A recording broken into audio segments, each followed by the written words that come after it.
안녕하세요. 저는 용인에 살고 있는 40대 초반 여자입니다. 얼마 전에 해외 파견을 1년간 떠나게 된 남편을 배웅해주고 집으로 돌아오는데 시모가 살던 집 앞을 스쳐 지나가면서 시모가 저에게 했었던 충격적인 일들이 떠올라 집에 들어오자마자 사연을 신청하게 되었습니다. 현재 저희 부부가 겪은 상황에 대해 어떻게 받아들여야 할지 모르겠어요. 시모가 너무 급격하게 변해버렸거든요. 시댁 집안의 며느리로 들어와 살게 된 지 10년의 세월이 흐르는 동안 큰 문제는 없었어요. 시모는 저희 엄마처럼 저를 친딸처럼 대해주셨고 행복한 며느리로 살아왔었죠. 제가 남편과 결혼했을 당시 시모 곁에는 시부가 계시지 않았었어요. 예전에 먼저 세상을 떠나셔서 남편이 집안의 가장 역할을 해왔었죠. 그래서 결혼할 당시 시부의 빈자리를 어떻게 채워드려야 할지 고민을 하다가 틈나는 대로 시모가 외로움을 느끼지 못하게 자주 찾아뵙는 게 좋은 선택인 것 같아 저희 부부는 시간만 되면 시모와 함께 시간을 보내드렸었죠. 그렇게 살아온 세월이 10년이었고 제가 시모에게 신경을 쓰는 만큼 저에게도 정말 잘해 주셨어요.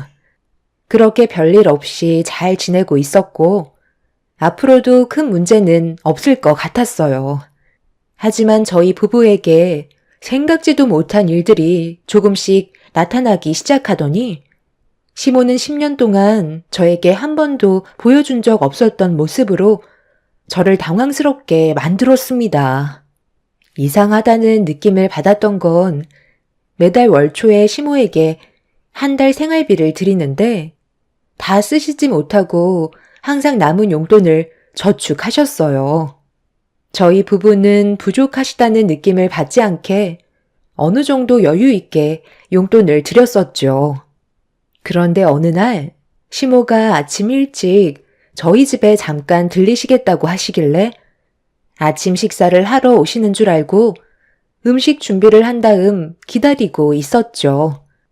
그렇게 잠시 뒤 시모가 저희 집에 도착을 하셨는지 초인종을 누르시길래 서둘러 문을 열어드리면서 아침 인사를 드렸는데 들어오시지 않고 손을 내밀으셨어요. 저는 무엇을 원하시는지 이해를 못해서 뭐가 필요하시냐고 여쭤보게 되었죠.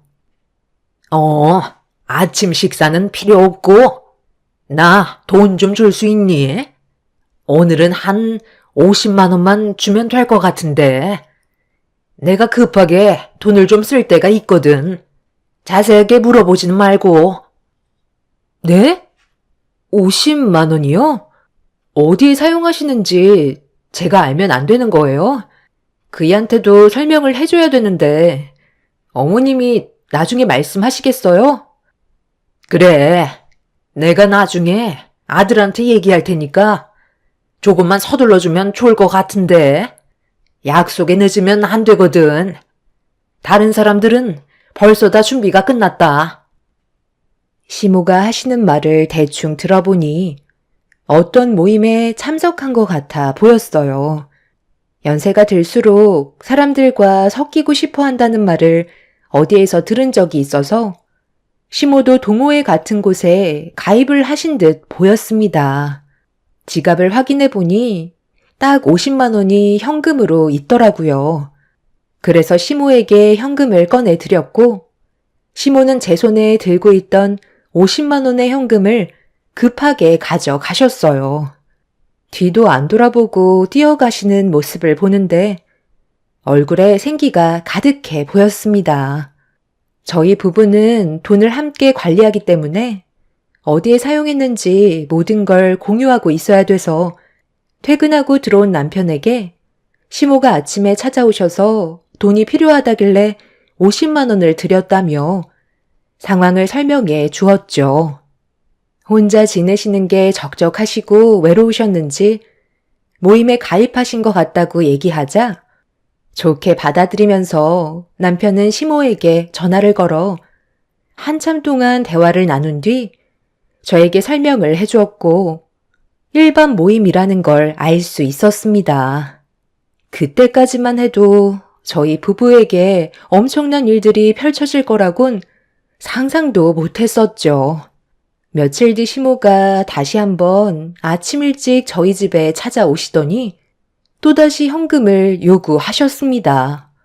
이미 며칠 전에 50만 원을 들여서 당장 현금이 없었던 상황이라 은행을 가야 한다고 말씀드리면서 50만 원 드린 용돈은 벌써 다 사용하셨냐고 여쭤보자 충격적인 말을 꺼내셨습니다. 그날 50만 원 한 번에 다 사용했지. 남들은 훨씬 더 많이 가져왔는데 나는 첫날이라 그 정도만 가지고 갔던 거다. 제대로 놀려면 한 돈백 정도는 있어야 할 것 같은데 지금 가지고 있는 현금이 없으면 서둘러 은행으로 가자. 약속 시간 전에 도착하려면 서둘러 움직여야 된다. 그렇게 해줄 수 있지? 네? 100만 원이요? 50만 원 드린 지도 며칠밖에 안 지났는데 이번에는 100만 원이 필요하시다고요? 그럼 100만 원을 오늘 하루 다 사용하시는 거예요? 당연하지. 버스 늦기 전에 타야 된다니까. 아들한테는 내가 전화해서 설명하면 되니까. 일단 은행부터 가는 걸로 하자. 이러다 정말 늦겠다. 시모는 저에게 또다시 돈을 요구하셨고 당황스러워하는 저를 보며 재촉하시면서 팔을 잡아 끄셨습니다. 돈을 드리는 건 문제가 안 되지만 어떤 모임이고 하루에 100만 원을 사용할 만큼 가치가 있는 건지 제가 알아야 했어요. 그래서 저를 잡아 끄는 시모의 팔을 뿌리치며 제대로 된 설명을 듣고 싶다고 말씀드렸습니다. 너 갑자기 이게 무슨 태도니? 시간 없다고 얘기했는데 은행에 가지 않을 거야? 이러다 버스 놓치면 네가 책임질 거야? 빨리 나가자니까. 잠시만요. 어머님이 모임에 가입하시는 건 좋지만 며칠 전에 50만 원 드렸는데 이번에는 100만 원이나 달라고 하시는 게 정상적인 모임은 아닌 것 같아 제가 좀 알아봐야 할 것 같아요. 그 모임이 도대체 어떤 목적을 가지고 사람들이 모이는 거예요? 정확하게 설명을 해 주시고 제가 납득이 돼야 돈을 드릴 수 있을 것 같아요. 어머님이 즐겁게 모임에 참석하시는 것까지는 좋지만 어느 모임이든지 그렇게 많은 돈을 그날 하루에 다 사용하지는 않아요. 보통 회비는 많아야 10만 원 안쪽으로 해결할 수 있는데 지금 어머님이 가입하신 모임은 100만 원 이상도 쓰신다는 거잖아요. 정상적인 모임이 아니면 돈을 드리기에는 많이 힘들 것 같아요. 그래서 지금 주지 않겠다는 거야? 내가 언제 이렇게까지 요구했던 적이 있니? 그럼 다음 달 용돈 미리 당겨서 좀 쓰자. 미리 받는 건 되는 거잖아. 아니요. 그렇게도 해드릴 수 없어요. 일단 어떤 모임인지 제가 정확하게 파악하고 제 기준으로 정상적인 모임이면 그때 100만 원 드리도록 할 테니 설명해 주세요. 내가 왜 그런 것까지 일일이 입 아프게 설명을 해줘야 되는 건데. 그냥 놀고 먹고 즐기는데 돈 걱정 없이 사용하려고 돈 좀 달라는 게 뭐가 문제야? 일반 등산 모임이니까 대충 그렇게만 알고 빨리 은행 가자니까. 내 옷을 보면 되잖아. 등산복 입고 산에 가지 물에 가겠니? 아침부터 얼굴 붉히게 만들 거야? 죄송하지만 그런 단순한 이유로는 돈을 드릴 수 없어요. 일단 그이한테 먼저 전화할 테니 통화 한번 해보세요. 저 혼자 결정할 수 있는 문제가 아니라서요. 됐다. 너 때문에 기분 잡쳐서 오늘은 안 갈란다. 나도 이왕 노는 거 돈 걱정 없이 놀고 싶어서 좀 더 여유 있게 바다 가겠다는 건데 그걸 반대해? 시모는 제가 돈을 드리지 않았다는 이유 때문에 화가 잔뜩 올라오셨어요. 남편과 결혼 생활하면서 시모가 저에게 얼굴을 붉힌 적은 단 한 번도 없었는데 그날은 저에게 상처되는 말까지 거침없이 뱉으셨어요. 처음 보는 시모의 행동들이 저를 당황스럽게 만들었고 집으로 돌아가시는 모습을 보면서 걱정이 많아졌어요. 이런 적이 단 한 번도 없었기 때문에 어떻게 대처를 해야 될지 몰라 걱정이 많았었죠. 그렇게 기분이 좋지 않은 상태로 아이를 학교에 보낸 뒤 출근하면서 아침부터 시모에게 제가 너무 했는지 다시 생각을 해봤지만 이건 상식에 벗어나는 일이라 납득을 할 수가 없었어요. 혼자서 오만 가지 생각을 하며 회사에 출근해 일을 하다가 점심시간 때 남편한테 전화를 해서 아침에 있었던 일들에 대해 설명했어요. 예상했던 대로 제가 이상한 게 아니었죠.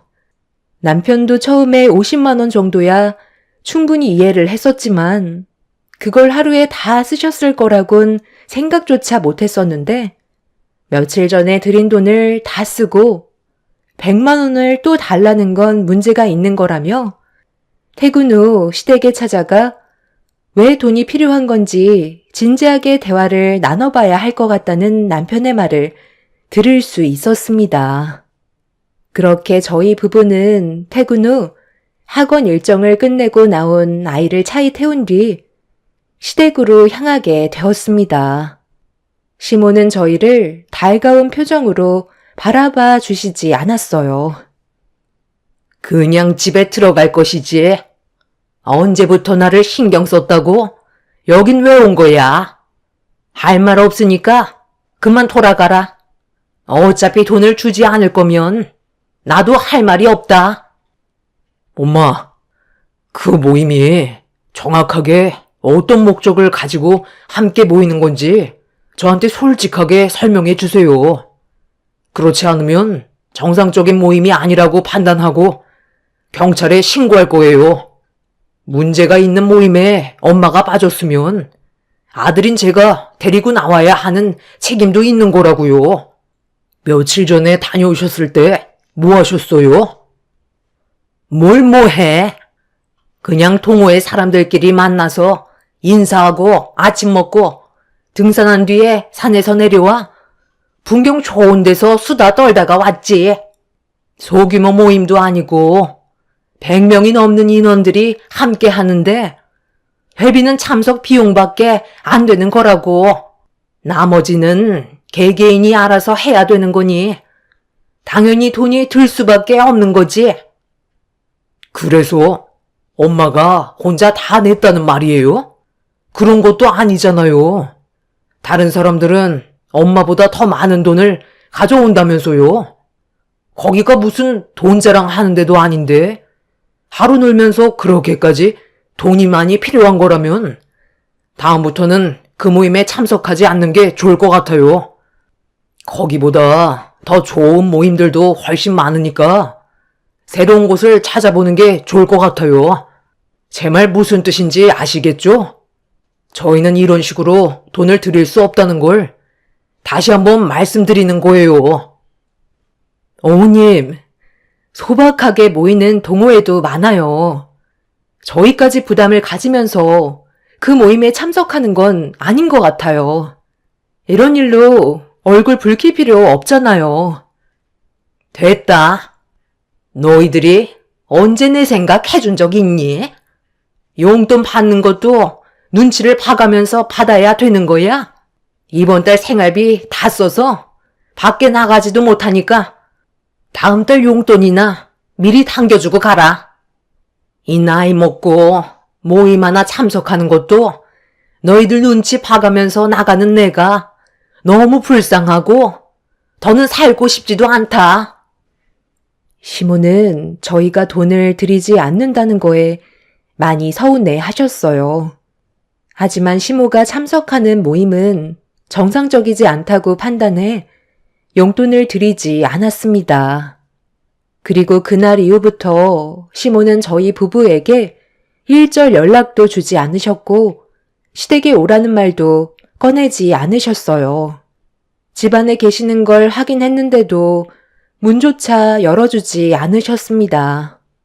시간이 지나면 시모도 저희를 이해해주고 다시 예전으로 돌아갈 수 있게 될 거라 생각했지만 시모와의 관계는 좀처럼 좋아지지 않았어요. 남편은 전화를 받지 않는 시모에게 문자로 연락을 드렸는데 그건 용돈 문제였어요. 평소 같으면 한 달마다 용돈을 드렸겠지만 저희한테 제대로 설명도 해주지 않는 모임에 참석하게 된 걸 알게 된 이후부터 불안해서 용돈을 마음 편히 드리지 못했습니다. 그래서 필요하실 때마다 그때그때 연락을 주시면 어디에 사용하실 건지 저희가 들어보고 용돈을 드리기로 했었죠. 모임에 들어가는 돈만 아니면 그게 신경 쓰지 않겠다는 문자였어요. 그런데 시모가 남편이 보낸 문자를 확인하셨는지 곧장 저에게 전화가 왔어요. 분명 불만을 한가득 표현하시려고 전화하신다는 걸 알고 있었지만 받을 수밖에 없었습니다. 내가 받는 용돈을 너희들한테 허락받아가면서 사용해야 된다는 거야? 무슨 그런 개떡 같은 말이 다 있어. 저번에 얘기했잖아. 그 모임에 참석하지 않는다고. 어머님이 속 시원하게 설명을 못 해주시니 그이가 어머님의 말을 신뢰하지 못하는 것 같아요. 계속 이런 식으로 한다는 게 아니라 어느 정도 기간을 두면서 지켜보다가 다시 예전처럼 한 달에 한 번씩 드린다고 하니까 조금 불편하시더라도 저희 의견을 따라주셨으면 좋겠어요. 저희도 이렇게까지 하고 싶지 않아요. 끝까지 너희들 입장에서만 얘기하는 거지?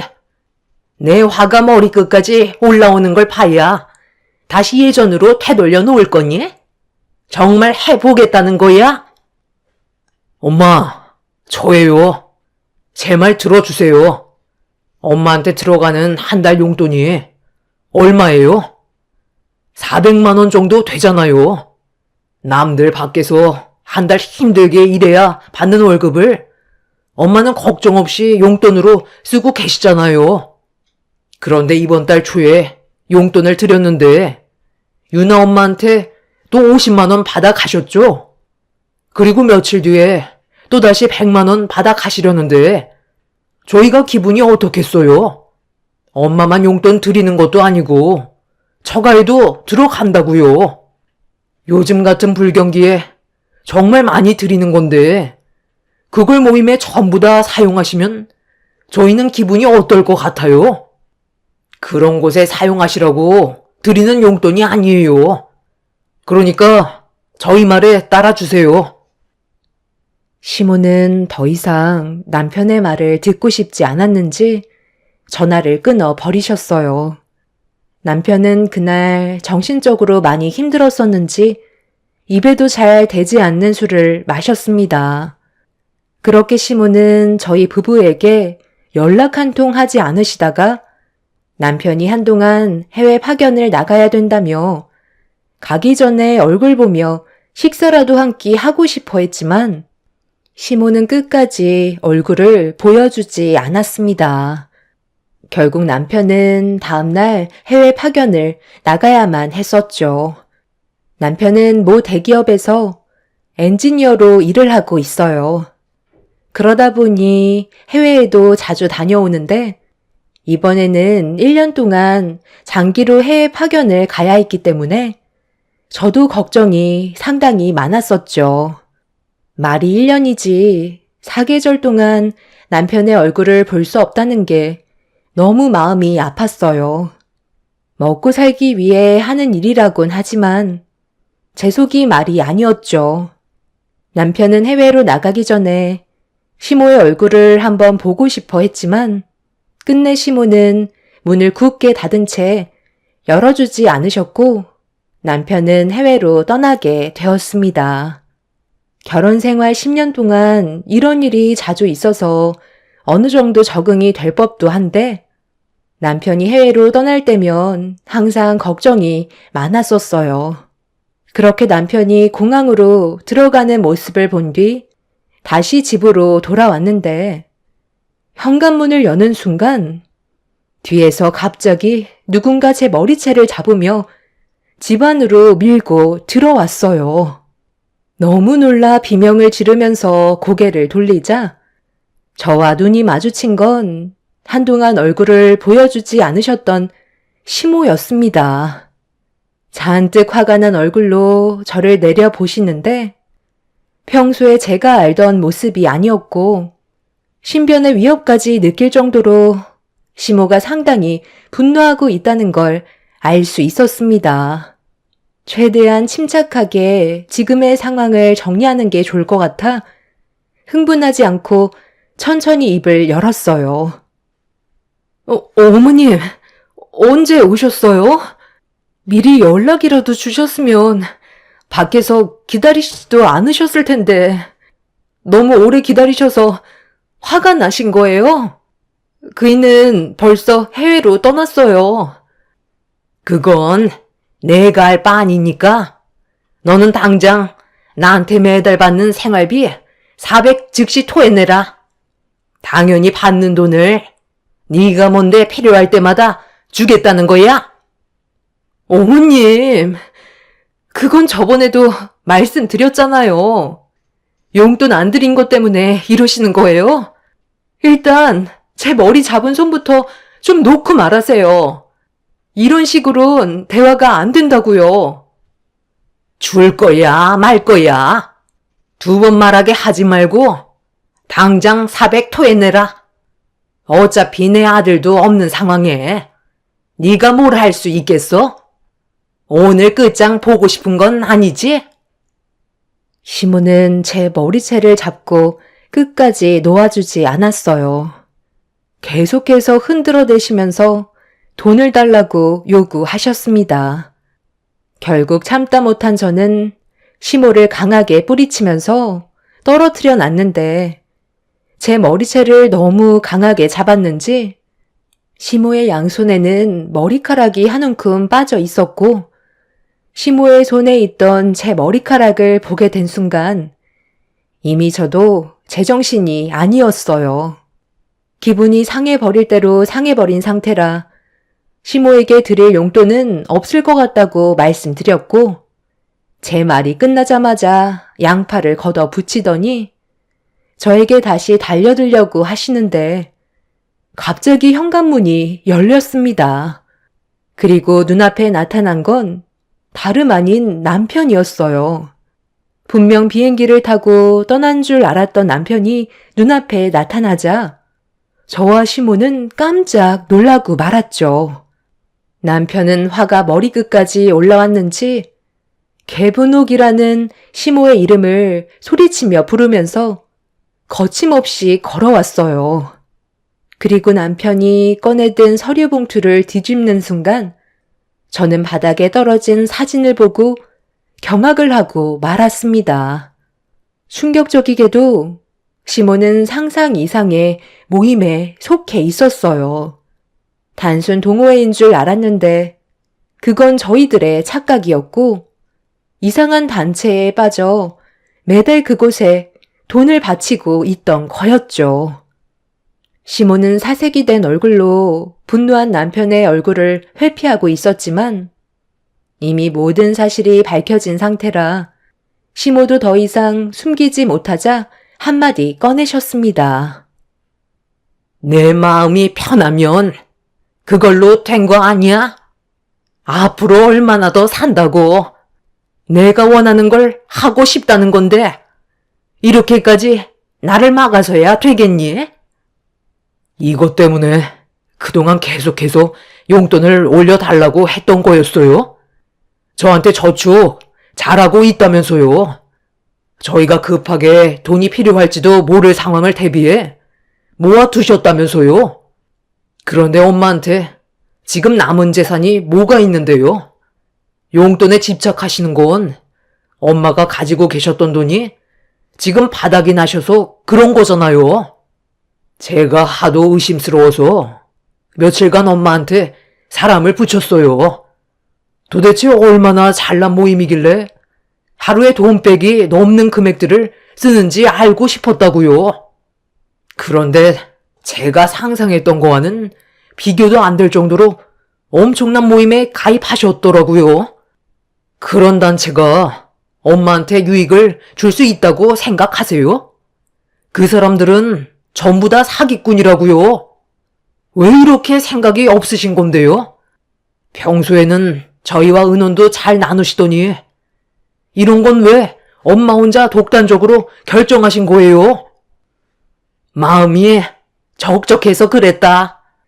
항상 무언가 외로웠었는데 어느 날 어느 한 노인이 나한테 접근을 하길래 대화를 나누다가 같이 가보게 된 거였지만 나도 처음에는 노인의 말에 별로 마음이 내키지 않았었어. 그런데 산속에 있는 그 사람들이 하나같이 나를 웃으면서 반겨주고 진심으로 다가와 주는데 그동안 공허했던 내 마음이 꽉 채워지는 것 같은 기분이더라고. 나를 그곳으로 안내해준 노인은 내가 가진 모든 걸 그 단체에 기부하면 더 많은 행복을 누릴 수 있을 거라 했었다. 그래서 처음에는 적은 금액으로 시작했었지만 더 많은 행복과 그 사람들의 관심을 받기 위해 돈을 더 많이 내다 보니 어느새 내가 가지고 있던 재산은 그 단체에 전부 바친 상황이었어. 하루도 빠짐없이 돈을 넣었었는데 막상 돈이 없는 상태가 되자 사람들이 나를 대하는 행동들 하나하나가 소홀한 것 같고 내가 그 무리에서 소외되는 느낌을 받았었다. 나는 그 사람들 사이에 소속이 되고 싶었어. 내 마음을 채워줄 수 있는 곳은 그곳밖에 없는데 그 사람들이 나한테서 등 돌리는 걸 원하지 않았었다. 그래서 며느리 너한테 50만 원을 달라고 했던 거고 다시 단체로 들어가 그 50만 원을 기부했지만 평소에 넣었던 금액보다 적어서 그랬는지 내가 느끼는 행복감은 현저하게 떨어졌었어. 그래서 100만 원을 달라고 했던 거다. 너는 지금 엄마의 행복을 앗아간 거라고. 엄마, 그곳은 사기 집단이라고요. 너무 맹신하면 안 된다는 거 몰라요? 한 번 빠지면 쉽게 나을 수 없는 곳이라고요.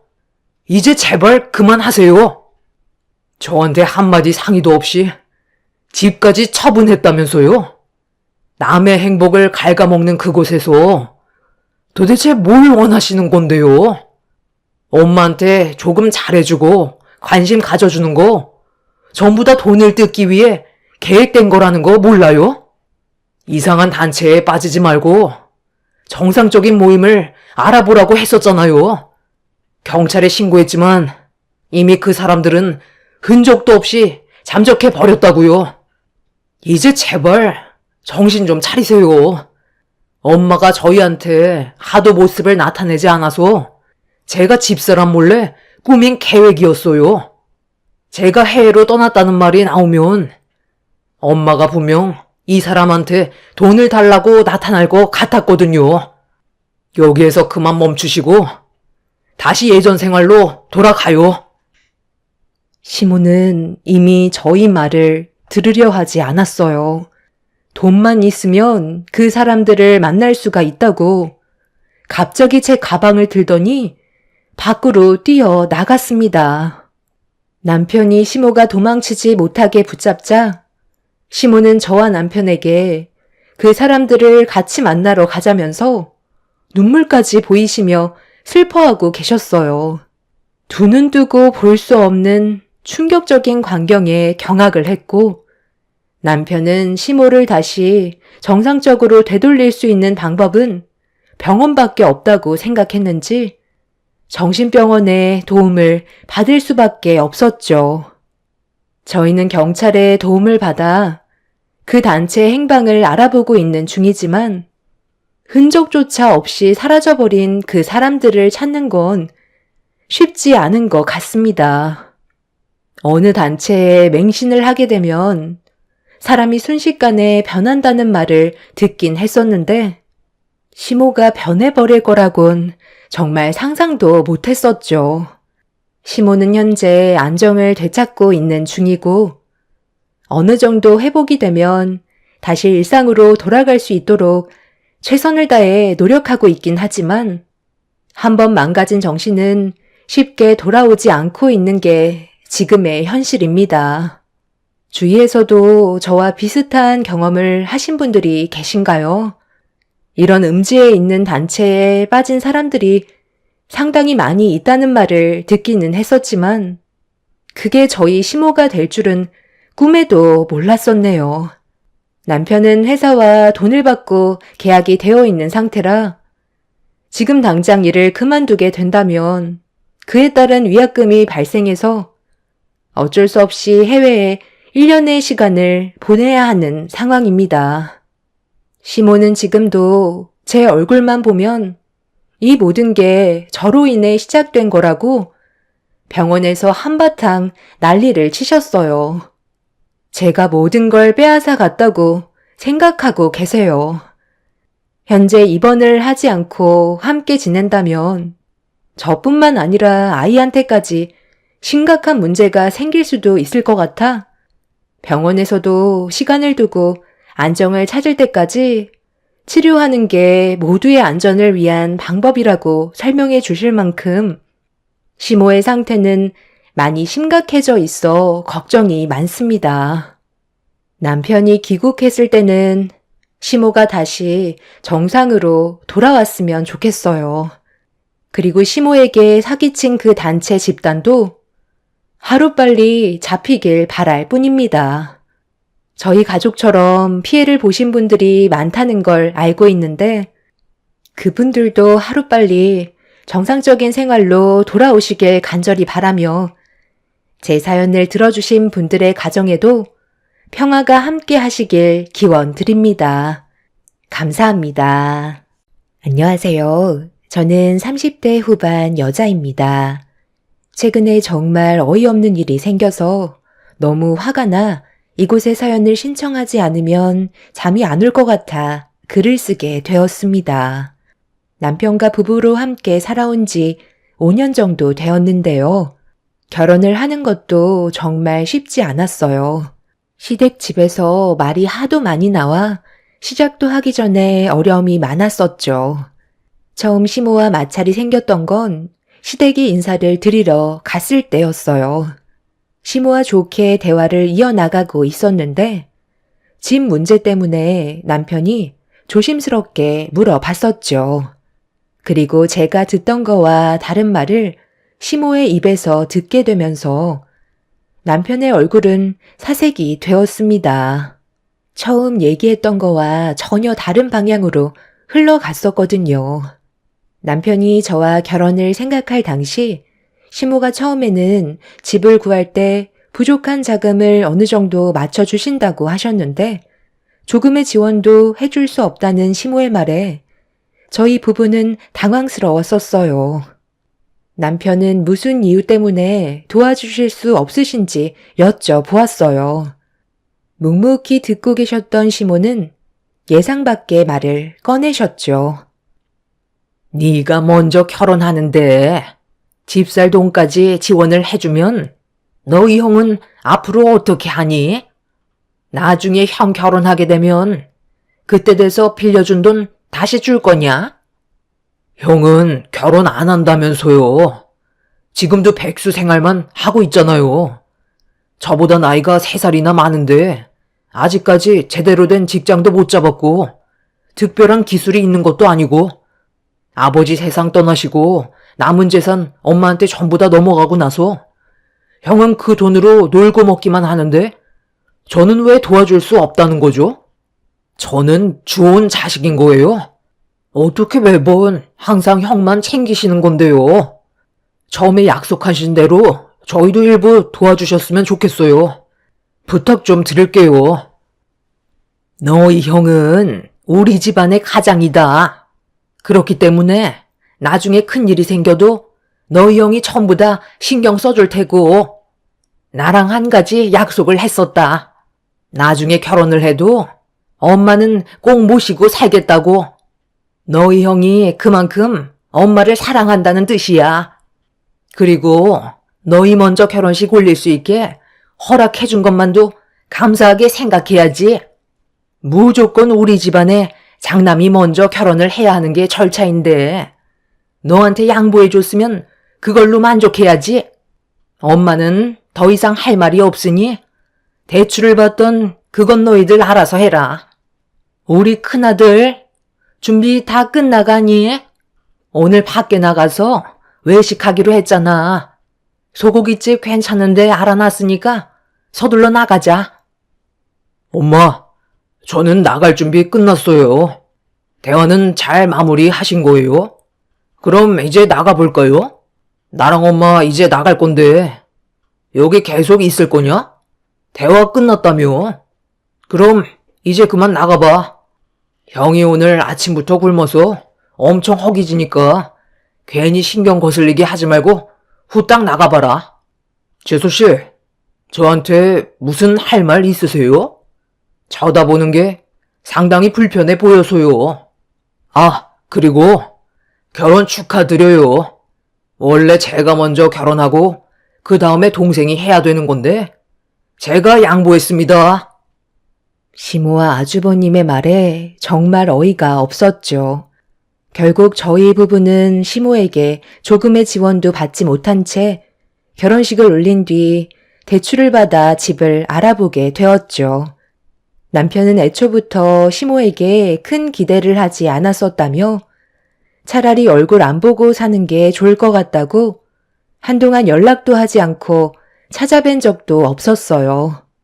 저도 기분이 안 좋았던 게 시모와 아주버님께서 도와주신 건 조금도 없으시면서 축의금 문제로 한바탕 난리가 났었어요.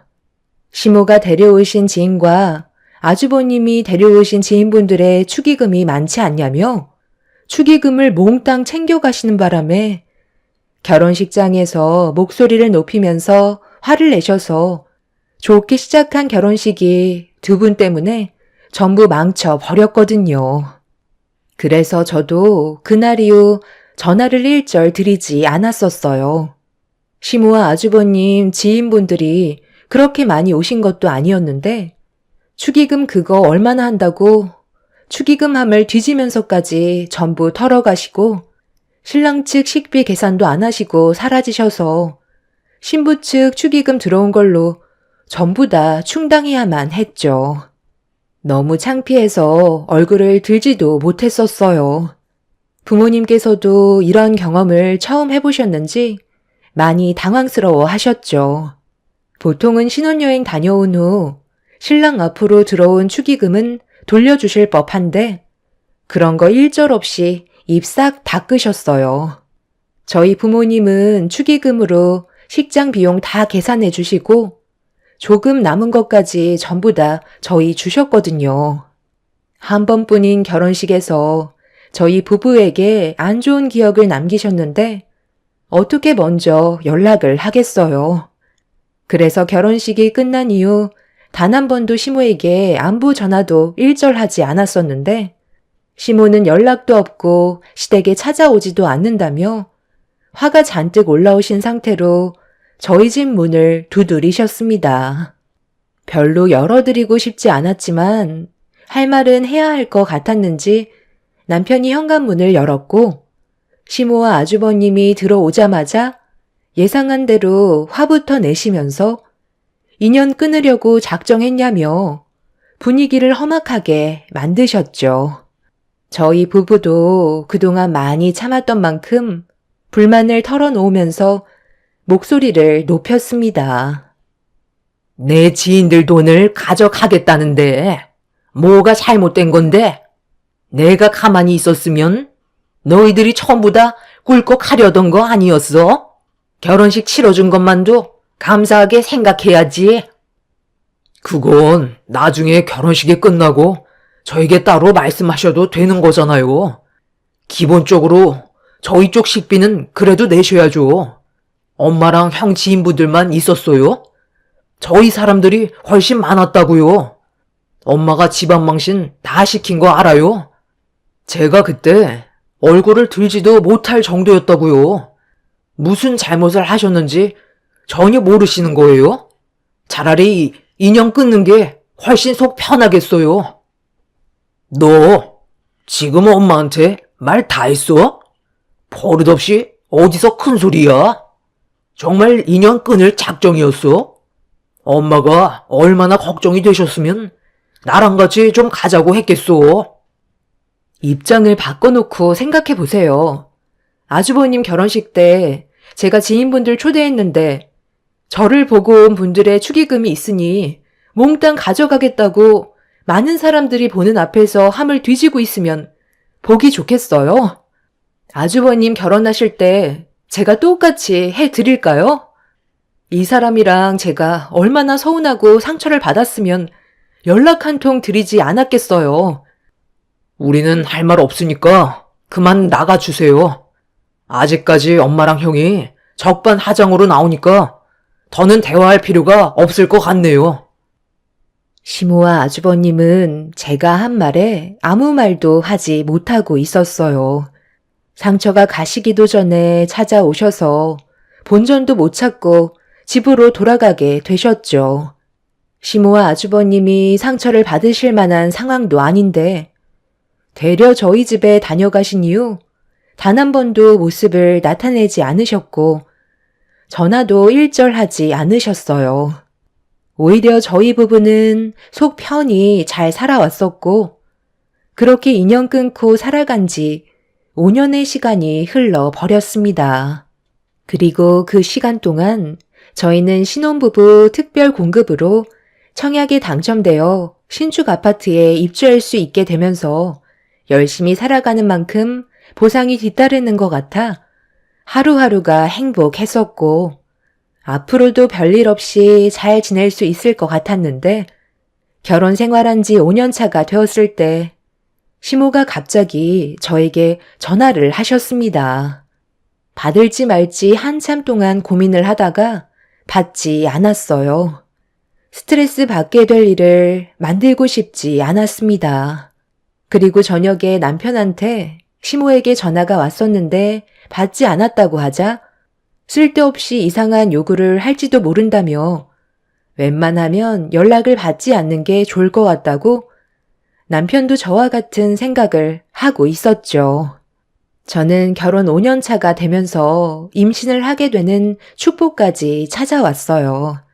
그래서 최대한 마음 편히 생활하는 게 뱃속의 아이에게도 좋은 영향을 줄 수 있기 때문에 시모의 전화를 받지 않았습니다. 그렇게 남편과 대화를 주고받고 있었는데 이번에는 남편에게 다시 시모의 전화가 왔어요. 심각하게 고민을 하던 남편은 끝내 받지 않았고 시모의 핸드폰 번호를 차단하려는데 문자 한 통이 도착해 저희 부부는 무슨 내용인지 궁금해서 확인을 해보게 되었죠. 그런데 걱정했던 거와 다르게 시모가 보낸 문자 내용은 아주버님이 결혼을 하게 됐으니 웬만하면 식장에 참석하는 게 좋을 것 같다는 말씀을 하셨습니다. 저희 소식이 궁금하셔서 전화를 하셨던 게 아닌 아주버님 결혼식 때문에 연락을 하셨다는 거에 많은 실망을 하게 됐었어요. 5년 만에 처음 문자를 보내셨던 내용에는 그동안 잘 지내고 있었는지 아니면 과거에 있었던 일들에 대해 미안했다는 말을 하셨던 게 아니라 딱 용건만 말씀하신 것 때문에 남편은 시모에게 아무런 답도 해주지 않았어요. 결혼식 날짜까지 잡혔다는 건 저희를 빼고 상견례까지 이미 다 진행했다는 건데 결혼식에는 저희 부부가 필요하다고 생각하셨는지 아쉬워서 연락하신 것 같은 느낌이 들어 기분이 좋지 않았었죠. 그렇게 며칠이 지나는 동안 저희가 아무런 반응이 없자 시모가 답답하셨는지 남편의 회사로 직접 찾아오셨다는 연락을 받게 되었고, 잠깐 회사에 들려달라는 말에 저 또한 무슨 말을 하시려는지 듣고 싶어 남편이 있는 곳으로 급하게 출발을 했어요. 그렇게 허겁지겁 도착을 하니 시모와 남편이 서로 얼굴을 마주한 채 자리에 앉아 있었고, 무언가 심각한 대화를 주고받고 있는 중이었는지 남편의 얼굴빛이 어두워 보여 서둘러 들어가려는 순간 누군가 저를 강하게 밀쳤고 그 충격으로 넘어지고 말았어요. 임신한 몸이었기 때문에 최대한 조심해야 되는데 저를 밀어버린 여자는 넘어진 저에게 사과를 하는 것보다 오히려 제가 문 앞에서 얼쩡거렸다고 화를 내고 있었습니다. 그런데 옆에서 누군가 저를 째려보고 있던 여자가 말을 붙여왔어요. 갑자기 왜 그래? 무슨 일 생긴 거야? 우리 엄마가 여기 카페가 맞다고 했는데 왜 안 들어가고 있어? 아, 저기 계시네. 서둘러 들어가자. 오빠, 아니, 저 여자가 입구를 막고 서 있길래 내가 살짝 툭 쳤는데 넘어지는 거 있지? 내가 잘못한 거야? 들어가든지 아니면 나가든지 빨리 움직여야지. 앞에서 막고 있길래 밀치고 들어가려 했는데 넘어지면서 나한테 임신했다고 갑자기 화를 내는 거 있지? 내가 왜 욕을 먹어야 되는 거야? 오빠는 이해가 돼? 아니, 재수 씨가 여긴 어떻게 알고 온 거예요? 우리 엄마가 분명 종수만 불렀다고 했었는데 어디 다친 데는 없으세요? 그러게, 왜 임신한 몸으로 나오셨어요? 뭐야? 그럼 오빠가 말했던 시동생 아내 되시는 분이야? 그럼 나한테는 동서인 건가? 잘 됐네. 나도 하고 싶은 말 많았었는데 이참에 한마디 해야 되겠어. 저를 밀쳤던 성격 고약한 여자는 충격적이게도 아주버님의 예비 신부였어요. 너무 어이가 없어서 넘어진 상태로 쳐다보고 있는데 저를 지나쳐 시모와 남편이 있는 곳으로 성큼성큼 걸어갔습니다. 아주버님은 저를 보면서 난처한 얼굴로 일으켜 세워주려다가 개념 없는 여자가 빨리 오라는 말에 저를 보며 내밀었던 손을 걷어들인 뒤 저를 밀친 여자의 뒤를 따라 걸어갔어요. 그 모습을 보면서 천천히 몸을 일으켜 숨을 돌린 뒤 남편이 있는 곳으로 걸어가자 저를 발견한 남편이 달려와 부축해 주었고 옆에 같이 앉을 수 있었죠. 첫 만남부터 아주버님의 예비 신부인 여자와 좋지 않은 감정이 만들어진 상황 속에 대화가 이어졌어요. 너는 부르지도 않았는데 왜 여기까지 온 거야? 종수 너는 내 말이 무슨 뜻인지 알겠지? 그래도 형이 늦은 나이에 결혼을 하는데 네가 형을 위해서 사회 정도는 봐줘야 하지 않겠어? 그게 어려운 것도 아니니까 이번 기회에 서로 좋게 풀고 다시 예전처럼 웃으면서 지냈으면 하는데 그렇게 해줄 수 있는 거지? 제 마음 풀리지도 않았는데 무슨 사회를 보라고 하세요? 그리고 사회는 형 친구분들께 부탁드리지 왜 동생인 저보고 하라 하세요? 아까도 말씀드렸지만 지나간 일이라고 해서 그냥 넘어갈 생각 마세요. 저희는 아직까지 상처가 남아있는데 엄마랑 형은 왜 자꾸 인정을 안 하는지 모르겠어요. 사과 한마디 하는 게 그렇게 힘들어요? 원하는 걸 얻으시려면 앞전의 일들부터 해결을 하셔야죠. 다시 한번 말씀드리지만 저희는 아직까지 그때 상처받았던 감정이 그대로 남아있어요. 그런데 당신 어디 안 좋아? 어디가 불편해 보이는데?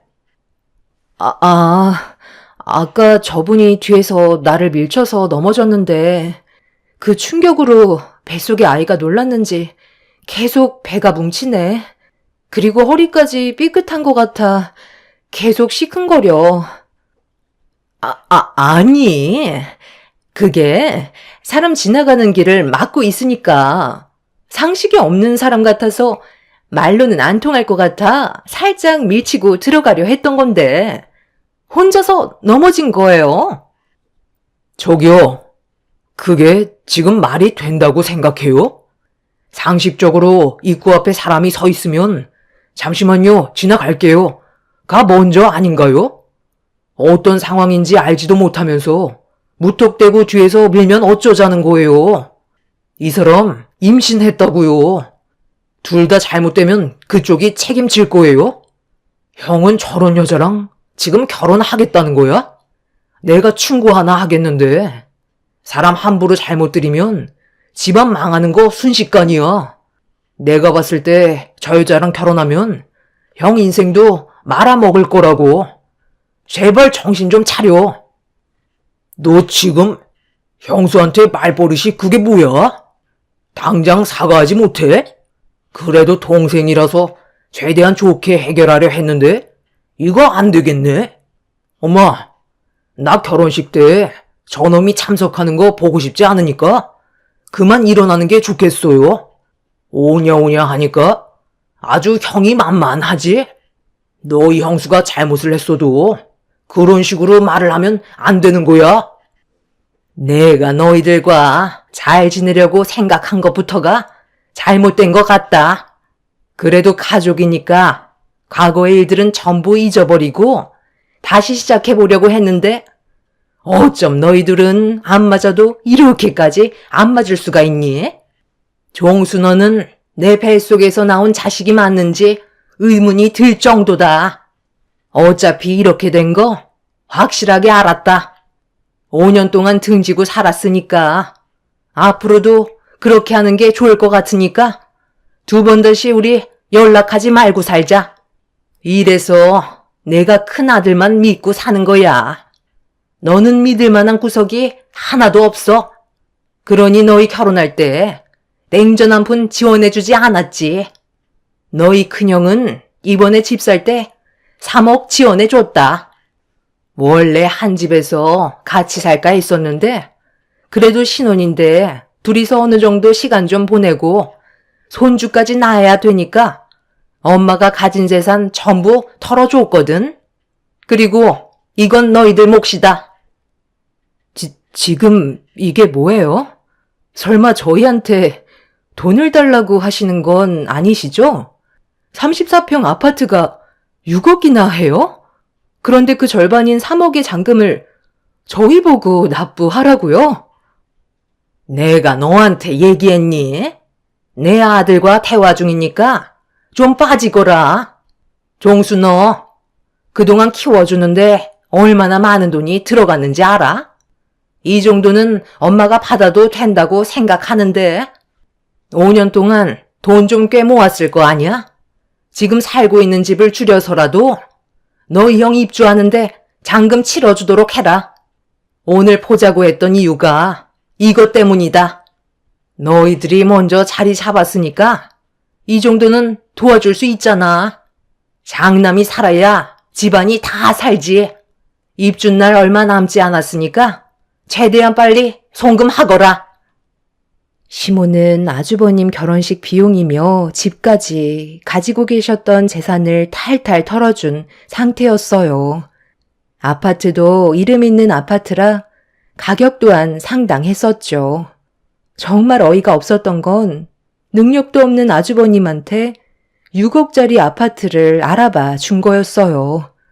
무슨 생각으로 그런 일을 저질렀는지 이해할 수가 없었는데 알고 보니 아주버님과 결혼할 여자가 꼴에 욕심은 많아가지고 명품 아파트에 들어가고 싶었는지 시모집 근처에서 손가락 안에 드는 비싼 아파트로 결정을 했던 거였어요.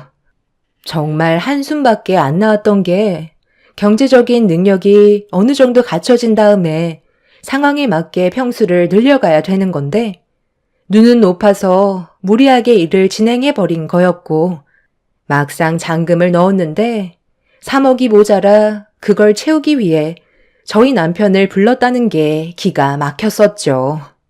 저희 부부는 더 이상 대화조차 섞을 필요가 없다 생각해 자리에서 일어났고 밖으로 나가려는 순간 시모가 앞을 가로막아 서더니 3억 잔금을 해결해주지 않으면 절대 못 나간다고 화를 내셨어요.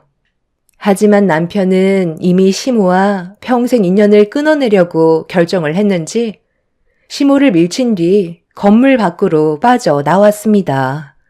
시모의 억지스러운 행동에 너무 큰 실망을 하게 된 저희는 그날 이후 2번 다시 어떠한 연락도 받지 않았고 나중엔 전화번호까지 바꿔버렸어요. 그렇게 아주버님은 저희 없이 결혼식을 진행했다는 소식을 접하게 되었는데 얼마 뒤 다시는 시댁집안과 얼굴 안 보면서 살게 될 줄 알았지만 예상하지 못한 충격적인 일이 터지게 되면서 남편은 이성을 잃고 말았습니다. 저희가 아주버님이 입주하게 될 아파트 잔금을 치르지 않자 아주버님이 대출을 받아 어찌어찌 3억을 채워 입주를 한 것 같아 보였어요. 그런데 여기에서 문제가 생기게 되었는지 시모가 저희 부모님 집에 찾아오셨다는 연락을 받은 저희 부부는 급하게 친정으로 향했어요. 시모는 오열을 하시면서 도와달라고 애원하셨어요. 지금 여기에서 뭐 하시는 거예요? 왜 저희 부모님한테 도와달라고 손을 내미시는 건데요? 당장 나가세요. 서로 안 보고 살면 편하잖아요. 그만 좀 하시라고요. 이번에는 정말 도움이 필요해서 찾아왔다. 안 그럼 우리 큰아들이 길거리에 나앉게 생겼다고. 내가 쓰러지는 걸 꼭 봐야만 되겠니? 사돈, 저희 좀 도와주세요.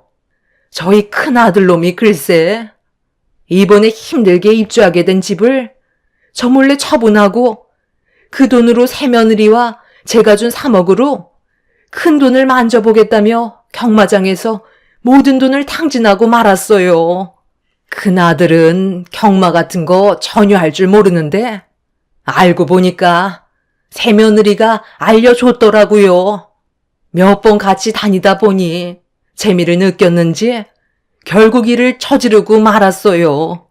큰아들이 대출도 많이 받아서 지금 신용불량자까지 되어버린 상태인데 제가 할 수 있는 게 아무것도 없어요.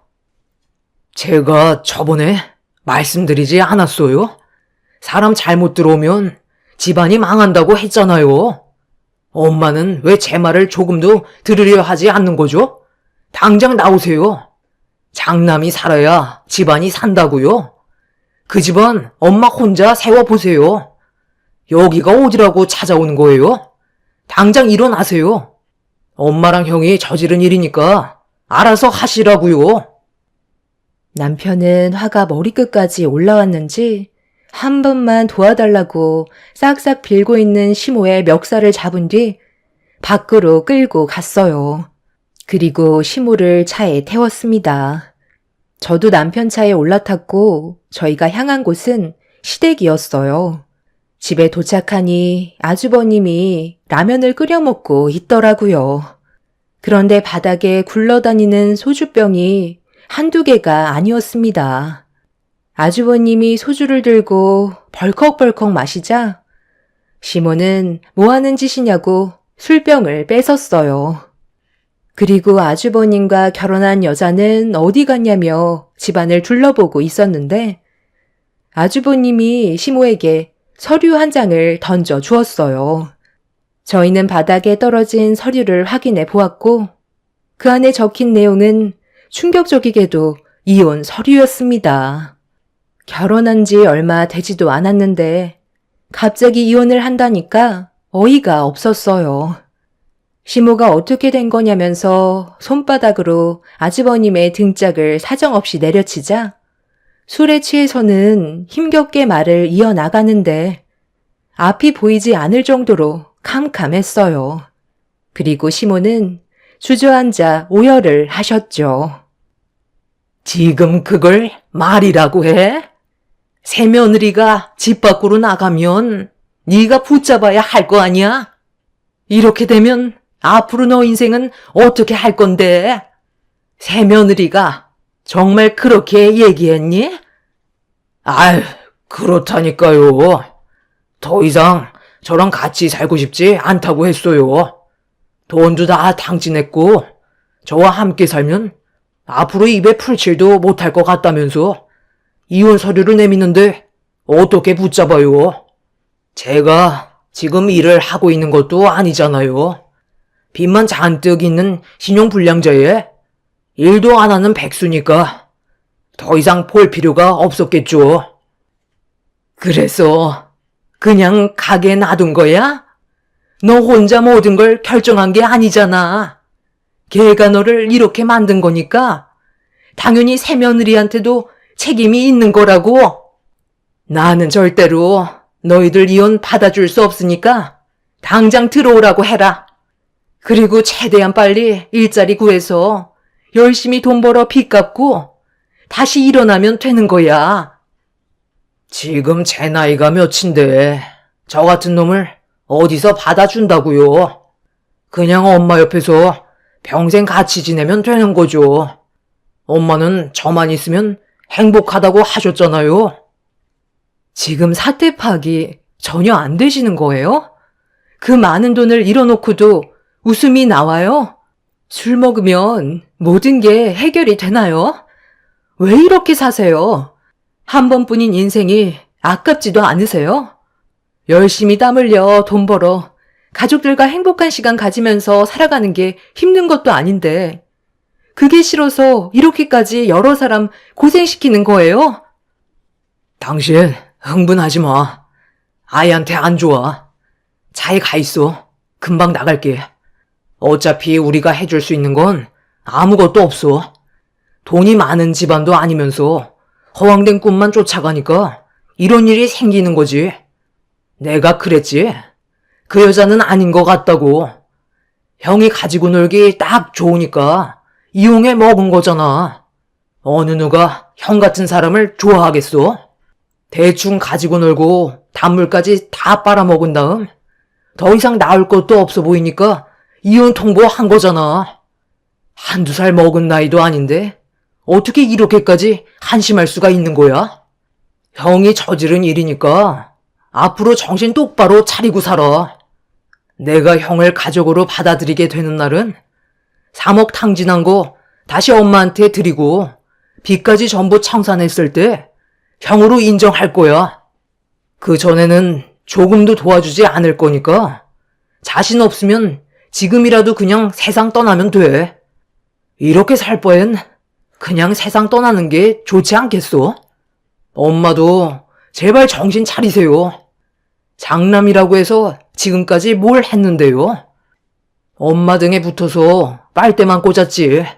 제대로 장남 역할을 해준 적은 단 한 번도 없었잖아요. 아버지가 살아계셨다면 형은 뼈도 못 추렸을 거라고요. 어떤 상태인지 전부 확인했고 모든 일들이 해결될 때까지는 절대로 저희한테 연락하지 마세요. 정상적으로 살아가는 저희한테까지 피해를 주지 말라는 거예요. 제 말 알아들으셨어요? 앞으로 정신 똑바로 차리고 사세요. 시모는 술에 취해 허우적대는 아주버님을 부여잡고 오열을 하셨어요. 남편은 더 이상 보고 싶지 않았는지 저를 데리고 밖으로 나왔습니다. 아주버님 때문에 집안이 무너져 내리고 있었는데 한 여자가 들어오면서 무너지고 있는 집안을 회복이 불가능할 정도로 순식간에 쑥대밭으로 만들어버린 뒤 떠나버렸죠. 그 여자를 상대로 법적으로 소송을 걸면 어느 정도의 위자료를 청구할 수는 있겠지만 남편은 조금도 도와주지 않으려 했어요. 시모와 아주버님이 아직까지 정신을 못 차렸다고 생각하는 것 같습니다. 본인들의 행동에 대해 땅을 치며 후회할 때까지 조금도 도와주지 않을 것 같아요. 저는 남편이 하는 대로 묵묵히 지켜보기만 할 생각입니다. 시모는 아직까지 저희에게 도움을 요청하고 있어요. 시모가 일하실 능력이 되지도 않는데 아주버님은 일당직 일도 알아볼 생각조차 안 하고 있는 상황이죠. 그냥 놔두는 게 속 편할 것 같아요. 도와줘봤자 고마워하기보다 당연하게 생각할 것 같아 저희는 손을 털어 버렸습니다. 앞으로 시모와 아주버님이 정신 바짝 차리고 제대로 살아갔으면 좋겠어요. 모든 걸 정상으로 만들기에는 시간이 많이 필요하겠지만 본인들이 저지른 일이니 알아서 수습하겠죠. 여러분들께서도 저희가 일절 도와주지 않고 가만히 지켜보고 있는 게 맞다고 생각하시나요? 아니면 가족이니까 지금은 힘든 상황이니까 금전적으로 조금의 도움을 주는 게 맞는다고 생각하시나요? 제 사연을 들어주신 분들의 의견 또한 들어보고 싶어요. 끊어내려 해도 끈질기게 붙어 있으려 하는 시댁 집안 식구들 때문에 상당히 골치 아픈 상태입니다. 인연을 끊어낸다는 게 정말 쉽지가 않네요. 제 사연 들어주신 분들 즐거운 주말 보내시길 바랍니다. 감사합니다. 안녕하세요. 저는 시댁의 며느리로 살아온 지 8년 정도 된 30대 후반 여자입니다. 오늘 제가 컴퓨터에 앉아 글을 쓰게 된 이유는 평소에 욕심이 많았던 시모의 행동이 안 좋은 문제를 일으키게 된 사건이 있어서 사연을 신청하게 됐습니다. 최근에 예비동서가 시댁 집안의 며느리로 들어오기 위해 인사를 왔었던 적이 있었어요.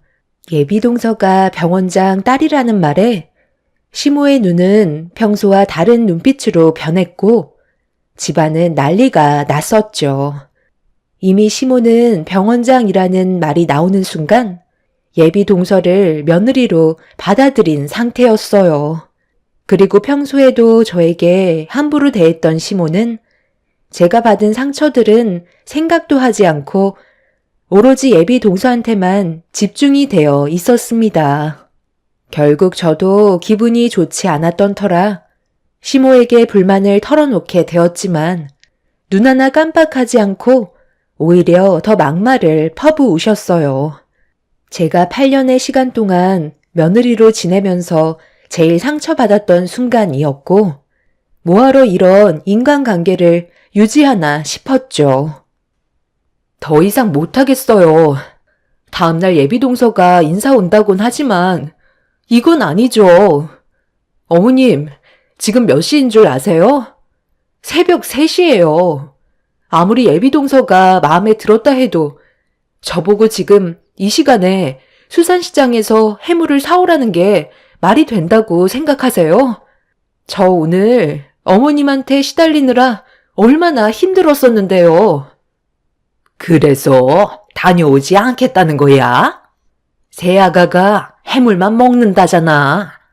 그걸 진작에 알았다면 미리 준비했을 텐데 갑자기 막내 아들한테 연락받은 건데 결혼하겠다고 온 예비 며느리를 숟가락만 들고 있게 할 수는 없잖아.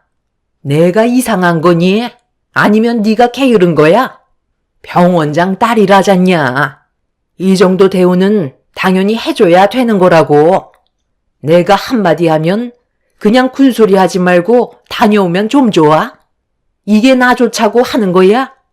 우리 가족들이 나중에 받을 혜택을 생각하면 이 정도 노력은 아무것도 아니라고. 새벽부터 서로 얼굴 붉히기 싫으니 서둘러서 수산시장 다녀와라. 이번 일만 끝나면 한숨 돌릴 수 있잖아. 빨리 일어나라니까. 아들, 너는 뭐하고 있어? 운전해 줘야 될 거 아니야. 동생 결혼하는데 신경 써줘야 되지 않겠니? 병원장 며느리 들어온다는데 지금 잠이 와? 빨리 일어나라. 아유, 엄마. 제발 그만 좀 하세요. 병원장이 뭐 얼마나 대단하다고? 이 난리예요.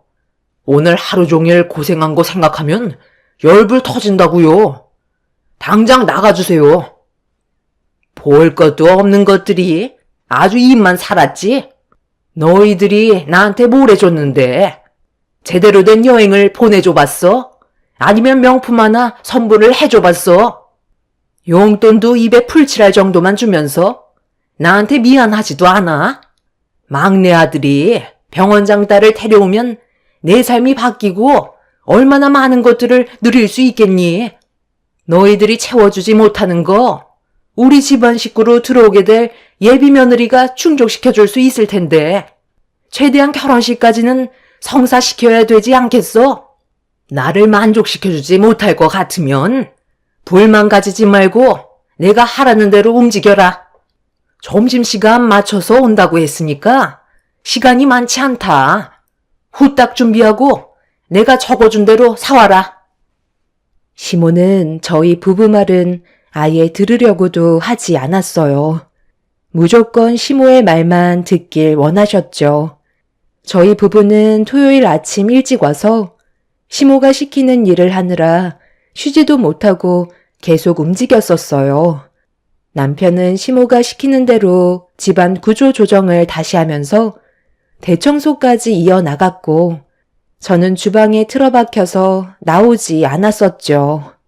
그렇게 시모는 다음 날에 있게 될 예비동서의 인사 자리에 조금이라도 눈에 거슬리는 건 보고 싶지 않아 저희를 이용하면서 부려먹었습니다. 그렇게 녹초가 될 때까지 진이 빠져버린 상태로 쓰러지다시피 방 안에 들어가 누워 잠이 들었었는데 시동생과 시모가 전화통화를 하면서 대화를 하다가 예비동서가 거의 해물만 먹는다는 한마디를 꺼내게 되었는데 시모는 그걸 놓치지 않고 또다시 새로운 음식을 준비하기 위해 잘 자고 있던 저와 남편을 깨우게 되었던 거죠. 그때는 정말 화가 머리끝까지 올라온 상태였어요. 병원장 예비동서가 뭐라고 저희가 고생하는 건 조금도 생각해주지 않는 시모에게 너무 서운했었습니다. 결국 하도 난리를 치시는 바람에 저희는 등 떠밀려 차에 올라타게 되었고 수산시장으로 출발하게 되었어요. 가는 도중에 남편은 시동생에게 전화를 했어요. 너 제정신이야? 내가 지금 이 시간에 수산시장을 가야 되겠냐? 간단하게 인사하는 자리인데 일을 이렇게 크게 만들면 어쩌자는 거야? 오늘 하루 종일 너희 형수가 주방에서 기름 냄새에 얼마나 찌들었는지 알아? 그런데 갑자기 전화해서는 해물만 먹는다고 말을 해선 일을 이 지경으로 만들어? 진작에 얘기를 했어야지. 수영씨가 요즘 다이어트 한다고 해서 기름진 음식은 손에 대지도 않거든. 그래서 나는 엄마한테 그런 일이 있다고 얘기했던 것 뿐인데 그게 잘못된 거야? 수영씨가 병원장 딸인 건 형도 알고 있잖아. 그럼 이 정도는 충분히 감수할 수 있어야지. 왜 이해를 못 해주는 건데? 형수님이 만약에 병원장 딸이었으면 나는 시키는 건 뭐든 다 했을걸? 내가 능력 있는 여자 데려오는 게 배 아파서 그런 거야? 한 번 하는 거 제대로 좀 해달라고 부탁하는 건데 형이 동생 기 좀 펴주면 안 돼?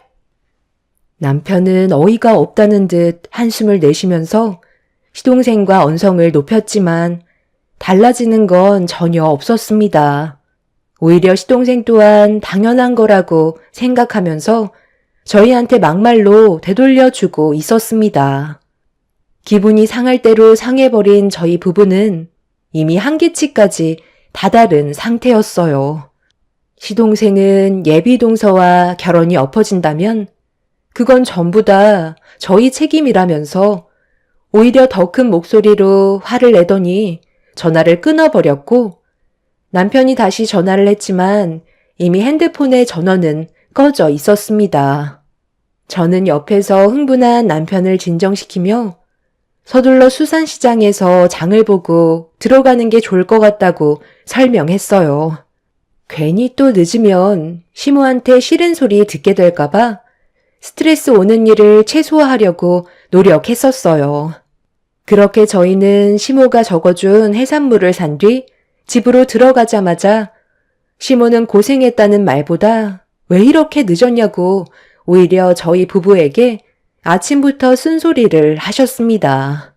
그 순간 남편이 울컥하길래 제가 팔을 잡아 방으로 들여보냈어요. 그날만큼은 최대한 좋게 넘어가고 나중에 다시 얘기하는 게 좋을 것 같다고 남편을 진정시켰습니다. 시모는 저보고 빨리 주방으로 튀어오라면서 목소리를 높이셨고 저는 주방에서 시모가 시키는 대로 정신없이 음식을 다시 준비하게 되었죠. 그렇게 모든 준비가 끝이 나자 어느덧 점심시간이 다가왔고 시부가 먼저 집에 들어오셨어요. 지방에서 일을 하셔서 주말에만 올라오셨기 때문에 그날 예비동서가 인사 온다는 말에 시간 맞춰서 들어오셨죠. 그리고 잠시 뒤 시동생과 예비동서가 시댁으로 들어왔습니다. 모두가 예비동서를 반겨주는데 시모가 주방에서 나가시면서 저에게 한마디 하셨어요. 너는 음식을 손으로 하지 않고 몸으로 했니? 꼴이 그게 뭐야? 꾀죄죄 하니까 나오지 말고 주방 정리나 마저 하고 있어. 쓸데없이 기어나와서 괜히 인상 쓰는 일 만들면 분위기만 안 좋아지잖아. 어차피 바로 식사 준비해야 되니까 너는 서둘러 상 차리고 있어라. 표정 관리에 신경 쓰고, 알았지? 시모는 거실에 들어선 예비 며느리를 보더니 밝은 목소리로 반겨주셨어요. 거의 이틀간 고생한 저에게는 고생했다는 말 한마디 하지 않으시고 음식 준비하느라 녹초가 된 상태였는데 저보고 꾀죄죄해서 창피하다며 나오지 말라고 하는 시모의 한마디에 상당히 큰 충격을 받게 되었죠.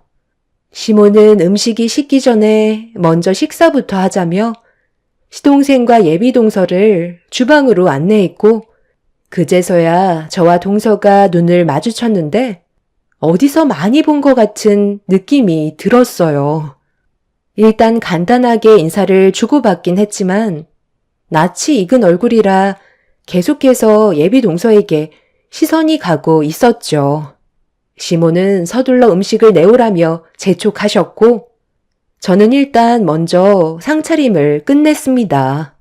그렇게 모두가 식탁 테이블에 둘러앉아 식사를 하려고 하기 시작했고 저도 남편 옆에 앉아서 허기진 배를 채우려는데 시모가 제 팔을 붙잡더니 저를 끌어당겼어요. 그리곤 시모는 저에게 귓속말로 황당한 한마디를 뱉으셨죠. 너무 어이가 없어서 할 말을 잃은 채로 시모를 바라봤습니다. 너 지금 배 안 고프잖아. 나중에 먹어도 되는 거 아니야? 굳이 그 차림으로 자리에 앉아야 되겠니? 일단 너는 부엌에 서 있어라. 부족한 음식들이 있으면 채워줘야지. 내가 일어나서 음식을 내어줄 수는 없잖아. 그냥 부엌에 처박혀 있고 나오지 않는 게 좋겠다. 오늘 하루 네가 희생 좀 해줘라. 알겠지? 시모는 저를 부엌으로 밀어내었어요. 남편은 제가 자리에 앉지 않자 손짓하면서 같이 식사를 하자고 불렀지만 시모가 고개를 돌려 저를 노려보시길래 주방에서 한참 동안 음식을 만들다 보니 생각이 없다며 대충 둘러댔어요. 이미 감정이 상한 상태였지만 저로 인해 식사 자리를 망치는 건 원하지 않았어요. 그래서 참고 또 참으면서 시모가 시키는 걸 묵묵히 하고 있었는데 예비동서의 얼굴이 어디서 본 것 같은데 잘 기억이 나지 않아 계속 힐끗힐끗 쳐다보고 있다가 예비동서가 그걸 의식했는지 갑자기 숟가락을 내려놓더니 저를 보며 기분 나쁘다는 표정으로 한마디 건넨 순간 예비동서의 태도에 저는 깜짝 놀라고 말았습니다. 아니, 제 얼굴에 뭐가 묻었나요? 아니, 왜 계속 쳐다보세요? 아까부터 힐끗힐끗 쳐다보시는데 솔직히 기분이 별로 좋지 않아서요. 저한테 할 말이 있으면 하세요.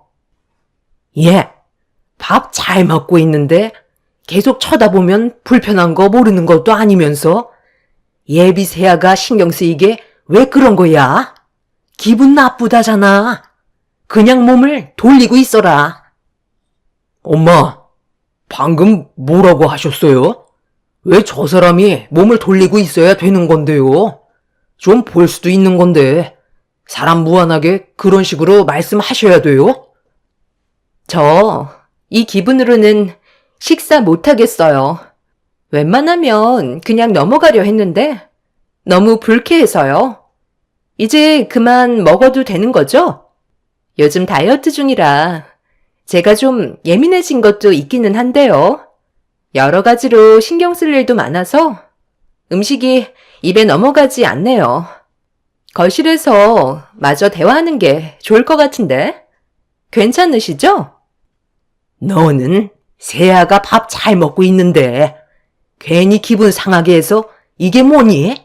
빨리 사과해라. 분위기 망쳤으면 좋겠어. 네가 쳐다보는 게 기분이 안 좋았다잖아. 아유, 또 시작이야? 수영씨가 이해 좀 해줘. 우리 집안 식구들이 원래 좀 그래.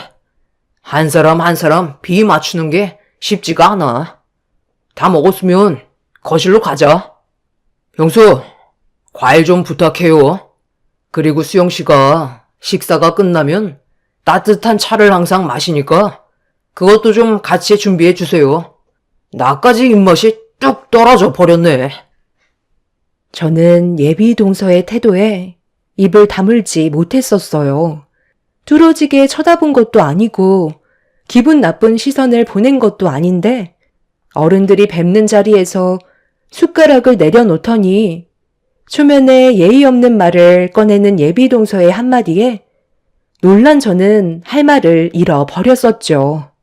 남편은 시동생과 예비 동서의 예의 없는 행동에 얼굴을 붉히기 시작하는데 식사를 하시던 시부가 식탁 테이블이 부서질 정도로 손바닥으로 내리쳤어요. 화가 잔뜩 올라오셨는지 시동생과 예비 동서를 무서울 정도로 노려보셨죠.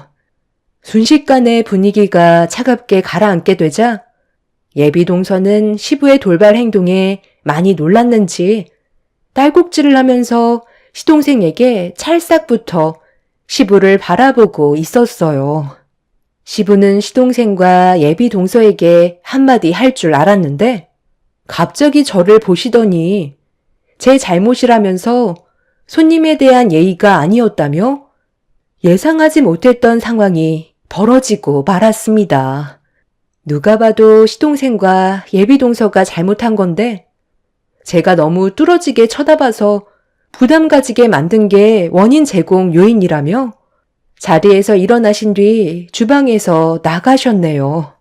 시부는 거실로 돌아가 소파에 털썩 앉으셨고 시동생과 예비 동서는 시부를 따라가 자리에 앉았습니다. 그러니까 내가 뭐라고 그랬어? 눈치껏 행동해야 될 거 아니야. 너는 왜 이렇게 대처 능력이 없니? 너 나중에 나랑 따로 얘기 좀 해야 되겠다. 정말 뭐 하나 마음에 드는 게 하나도 없어. 식사 잘하고 있는 사람을 뚫어지게 쳐다보면 당연히 불쾌할 거라는 생각 안 하니? 궁금한 게 있으면 나중에 물어보던가 하면 되잖아. 제가 대놓고 본 것도 아니고 멀찍이 서서 잠깐씩 얼굴 한번 본 것밖에 없는데 이게 이렇게까지 욕을 먹어야 될 일이에요? 저는 부담을 느낄 정도로 대놓고 쳐다본 적은 없었는데요. 저 이제 그만 돌아가 볼게요. 전날부터 온갖 고생은 다 했는데 돌아오는 건 욕밖에 없으니 더는 여기 있고 싶지가 않네요. 너 제정신이야? 지금 얼마나 중요한 자리인지 몰라서 그래? 이 결혼 너 때문에 파투나면 책임질 거야? 우리한테 온 기회를 걷어찰 거냐고? 억울하고 기분 나쁜 게 있어도 나중에 다시 얘기하면 되는 거잖아. 분위기 파악 못하고 이대로 나간다면 예비 며느리는 기분이 어떻겠어? 결혼 문턱은 아예 밟아볼 수도 없게 되는 거라고. 쓸데없는 행동하지 말고 후딱 과일 준비해 내어주면서 기분 나쁘게 했던 거에 대해 사과해라. 그럼 아무 일도 없을 거라고. 병원장 딸이라고 엄청 쩔쩔 매시네요. 이 사람이 뭘 잘못했다고 사과까지 해야 되는 거죠? 당신 방에 들어가서 짐 챙겨서 나와. 엄마는 정말 끝까지 이기적인 거 알아요?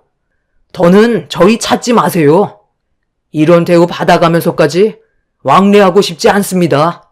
힘들게 고생한 거에 대해 고맙다는 말 한마디 하시지 않고 오히려 욕만 얻어먹고 있는데 뭐하러 이 집에 들어와요? 지금까지 저도 참을 만큼 참았어요. 결혼이 파투가 나든 말든 그건 저희가 신경 쓸 일이 아니니까 알아서들 하세요. 자기들이 좋으면 결혼까지 하겠죠. 다시는 연락하지 마세요. 평생 얼굴 볼 일 없을 겁니다.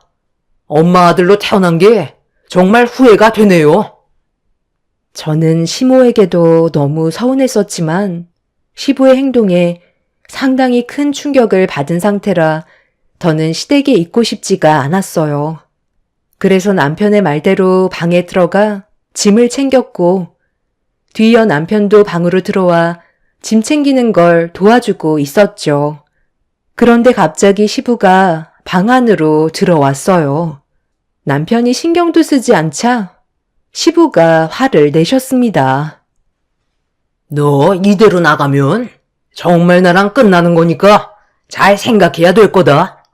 내가 봐도 며느리가 잘못한 건데 이런 식으로 네가 편을 들면 내 입장이 뭐가 되겠어?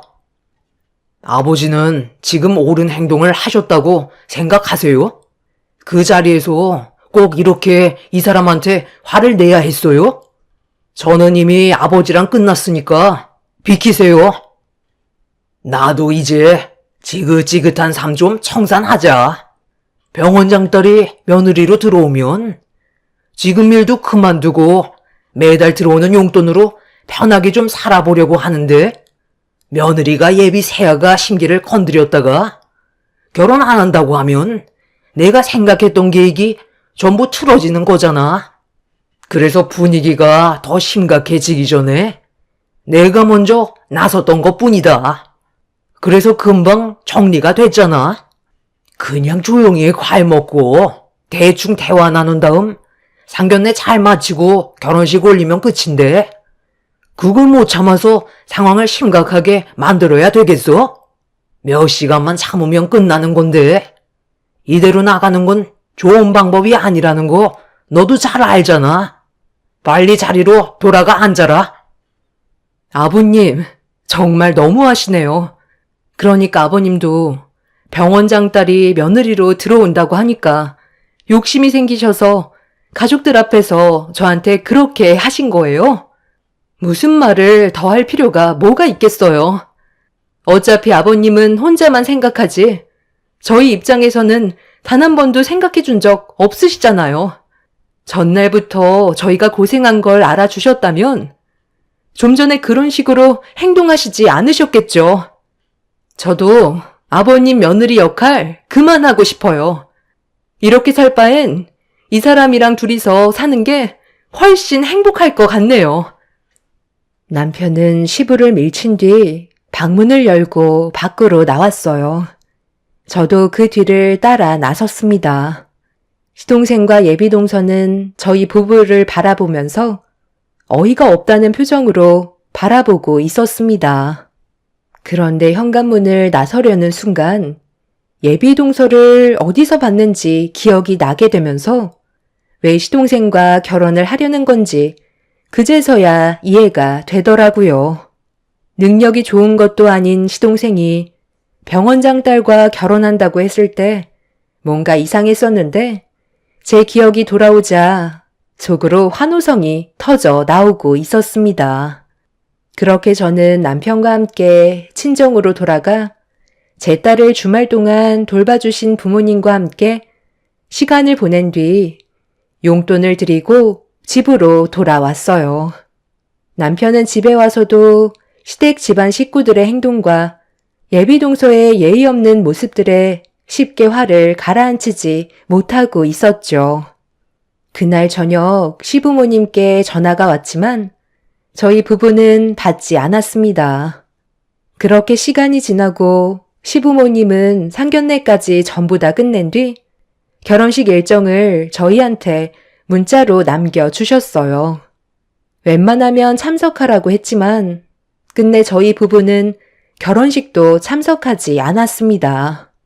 시댁에서 나올 때 이미 아예 인연을 끊고 살 거라고 결정을 내려버린 상태라 아무것도 하지 않았습니다. 시부모님과 시동생 또한 결혼식을 참석하지 않았다는 거에 화가 많이 났는지 그날 이후 연락은 아예 오지도 않았어요. 저는 이런 삶이 너무 행복했었죠. 더 이상 눈치 안 봐도 되고 시달리지 않아도 돼서 지금의 삶에 충분히 만족하며 지내고 있었어요. 그렇게 몇 달의 시간이 지났을 때 시부모님과 시동생이 저희 집에 찾아왔어요. 연락을 받지 않다 보니 무작정 얼굴부터 들이민 시댁 식구들이 너무 불쾌했었는데 시모의 한마디에 저는 속으로 웃음이 터지고 말았습니다. 바로 본론만 얘기할 테니까 우리 좀 도와줬으면 좋겠다. 너희들 모아놓은 돈 좀 빌려줄 수 있니? 상황이 많이 좋지 않아서 급하게 필요하거든. 그걸 왜 저희한테 빌려달라고 하세요? 병원장 딸인 동수한테 달라고 하면 되는 거잖아요. 저희는 돈도 없고 할 말도 없으니까 그만 나가주세요. 조금이라도 괜찮으니까 빌려주면 안 되겠니? 막내 며느리가 사정이 많이 힘들다. 이번 일만 넘어가면 어떻게든 병원을 살린다고 했으니까 무슨 수를 써서라도 막아봐야 하지 않겠어? 이미 우리 돈은 탈탈 털어서 넘겨줬는데 그걸로는 턱도 없거든. 대출까지 받은 상태인데도 막내 며느리 병원이 계속해서 경영악화로 폐업 위기에 놓여 있다.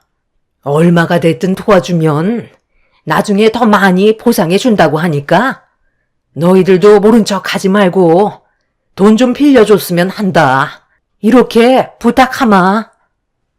형, 동생이 무너지는 거 보고 싶어서 그래?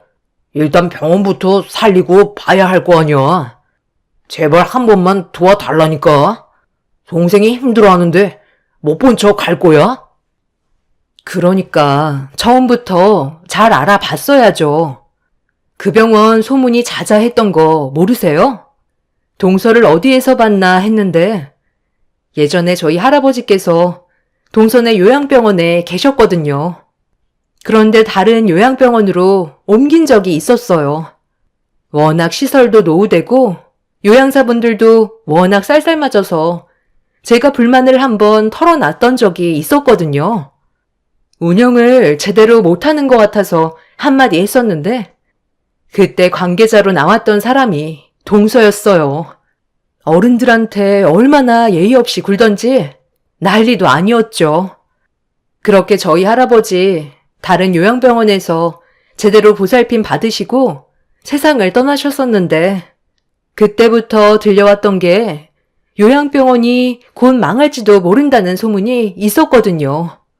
그런데 그 일이 사실이었네요. 병원장 딸이라는 이유 하나만으로 앞뒤 안 보고 달려든 아버님 어머님 잘못이죠.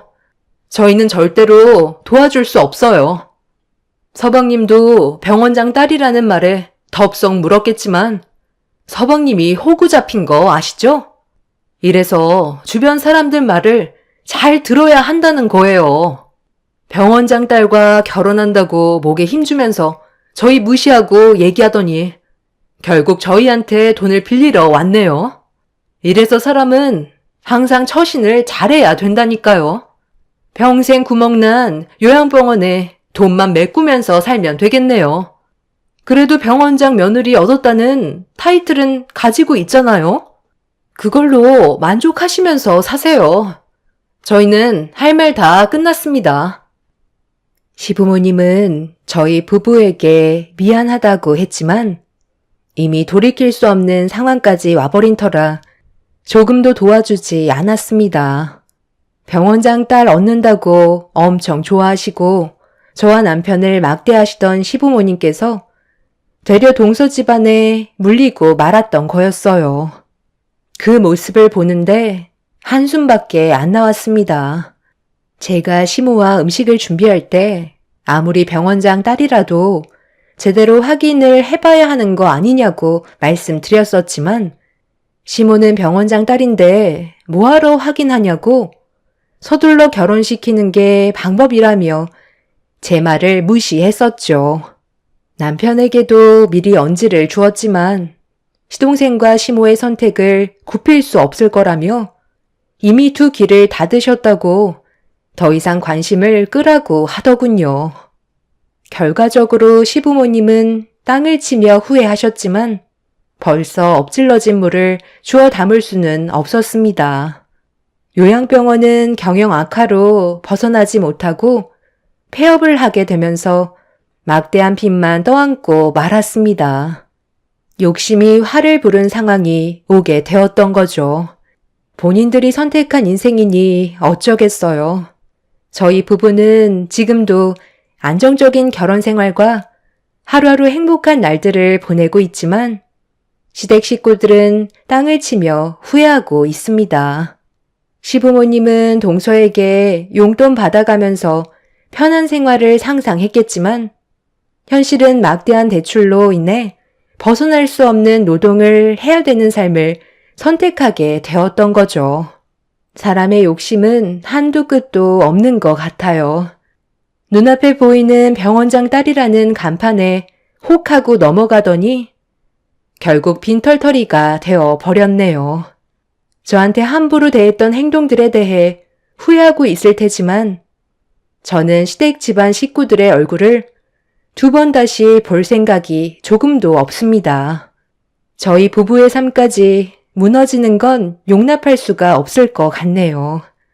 제 사연 들어주신 분들, 오늘 하루도 즐거운 시간 되시길 바랍니다.